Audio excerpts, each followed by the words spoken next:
What diet is your business on? Let's talk about this today. We're talking about diet and nutrition with respect to our physical health and well-being in the Be a Better You Annual Challenge. And today we're going to talk about what does that have to do with the physical health and well-being of our organization. Now, to me, there's a couple of things that we look at to see if our business is healthy or not. Of course, we look at our results, the financials, we look at sales, but we need to also take a step back and look at how healthy is our culture? What are we feeding into our culture and into our organization to help it to grow and build and supersize and serve the people that we're here to serve in a more positive, better, energetic way, and in a way that feels right to them, right? Depending on your business, depending on your organization, depending on your goals and objectives, what your diet will consist of. And I don't like the word diet because it's got die in it. What are you feeding your organization when it comes to nutrition to help it grow, right? We need sleep, hydration, and food, nutrition to help us grow as individuals. Well, our businesses need things in order to grow and build and supersize as well. They need leadership. They need somebody to set the example, to determine a framework. And have you done that? Do you have a framework for your business? At least this is what we do and do not stand for. This is what is not acceptable in our organization. Are you leading by example and setting the example for your business and for the people in your business?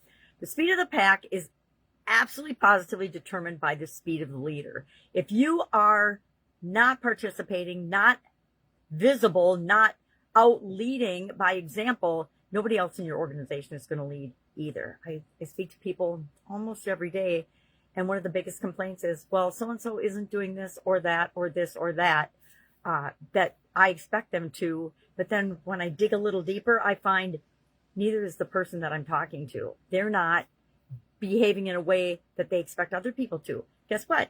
Other people are not going to do what you say. They're going to do what you do in any area or aspect of our lives. Parents, have ever had kids? Boy, the do as I do, not as I say. It doesn't work. Well, it doesn't work in our businesses or our organizations either. So are you setting the example? Are you paying attention to what is coming into your culture or not? And that is something that we definitely need to keep an eye on and control with respect to hiring and letting people go in our organizations. I think one of the hardest things to do is bring the right team members and the right people into our organizations at the right time, and then knowing when to cut bait and let somebody go, either because, and usually because it's in their best interest. If they're struggling in our organization, it's because there's a misfit there. Maybe they're in the wrong area of our organization. Maybe this isn't the business for them. Maybe there's a core values or an ethical or moral mismatch. I've hired the wrong people. I've had the wrong partners. We all do that sometimes, but then we learn and we get better and better and better at it. Are you learning, growing, and setting that example for your organization? If somebody's coming to you all the time and complaining about a particular employee, have they talked to that person? Have they coached that person? Have they given them feedback? Have they shared expectations? One of my biggest things in all of my businesses is we share expectations right up front, and we share them on a regular basis. Part of our annual review process is sharing expectations. Well, here's where we're at in our relationship, boss to subordinate, or whatever you call team player to team player. We have a lot of team structure, and we'll do team feedback. And so everybody on the team will give the person feedback, and then the person can, ask questions and do whatever. Is it uncomfortable the first time you do it? Yeah. Is it scary the first time you do it? Yeah. But you get so much value and such a diverse amount of feedback. It's extremely powerful in helping the people in our organization to grow and become a better version of themselves. And the more people in our organization growing and becoming better versions of themselves, the better our organization is, the better it is at doing everything, including serving the customers and the people we're here to serve, and the faster it grows. So, curious today, what is the right nutrition for your company? What is the right diet for your company? Is it feeding the culture? Is it leading by example? Is it training and development?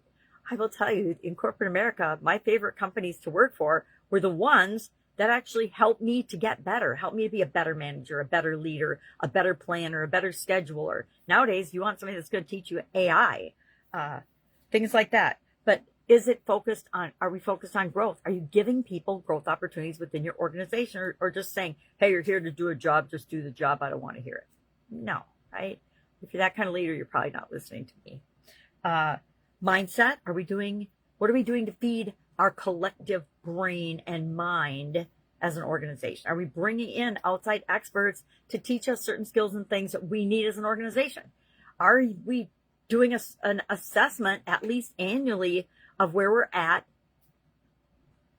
organizational health wise, at doing our own little, I call them annual assessments, but our own little physical checkup on all the aspects of our business to make sure that we are maintaining a healthy environment. Anyway, I could talk about this probably all day. And the other thing is, do you provide a path or a framework for success within your organization for people? When somebody joins your organization, do they know what they need to do to be successful? I think that's one of the mismatches in a lot of jobs where, oh, here's the job description. We want you to do everything under the sun. And then there's no help or training or processes or procedures or anything in place to help the person with the things that they need help with in that job description. It's just, nope, figure it out. Yikes, right? Been in businesses like that.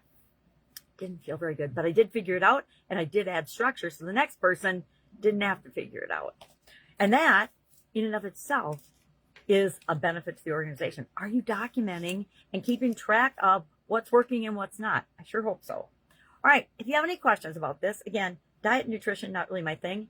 Business systems, processes, impacting them is my thing, so just ask. Have a great day, and I will, of course, speak to you tomorrow.